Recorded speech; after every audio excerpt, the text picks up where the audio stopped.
দধিপ্রেমী হয়ে থাকে, কিন্তু আমরা এই দধি পেতে। আসসালামু আলাইকুম দর্শক, আজকে গিয়েছিলাম শ্বশুরবাড়ি খ্যাত লালমোহন উপজেলার গজারিয়া বাজারে, সেই বিখ্যাত লক্ষণদার দধি খেতে। চিন্তা করেছিলাম ঢাকায় যেহেতু আমি দধি নেবই, একটা ভিডিও আপনাদের জন্য বানানো যায়। বিশেষ করে যারা ভোলা জেলার থাকেন তারা কিন্তু দধিপ্রেমী হয়ে থাকে, কিন্তু আমরা এই দধি পেতে আমাদের কষ্ট হয়ে যায়। স্পেশাল আমি লালমোহন থেকে শুনে আসছি, আমার 4টা দই লাগবে ঢাকা পাঠানোর জন্য।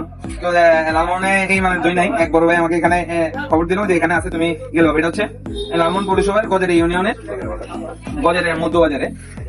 আমরা ভিডিওতে আর ভালোভাবে দেখতে পারবেন। যারা যারা আছেন, এই যে লক্ষণরা আছে, আমাদের পরিচয় দিবেন। এই ভিডিও দেখে যারা যারা আসবেন অবশ্যই দইর মান আমি শুনছি ভালো, এখনো খাই নাই, কিন্তু যারা আসবেন আমাদের নাম বলেন, তারা যদি করে আপনাদেরকে সম্মান করে দেবেন।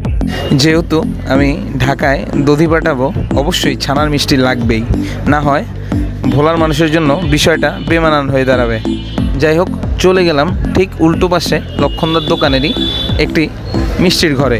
গিয়ে দেখি গরম গরম একদম ছানার মিষ্টি, মুখে দিতেই একদম গলে গেল মিষ্টিটি। খুবই অসাধারণ খেতে মিষ্টিটি, আমার খুবই ভালো লেগেছে এই মিষ্টিটি। তা আমিও সেখান থেকে 1 কেজি মিষ্টি নিয়ে নিলাম। একদম অরিজিনাল ছানা মিষ্টি। যারা ছানা মিষ্টি পছন্দ করেন তারা কিন্তু আমাদেরকে নক দেন, আমরা পাঠিয়ে দেবো। এই ভিডিওটি যদি আপনাদের একটু ভালো লাগে অবশ্যই সাবস্ক্রাইব করুন।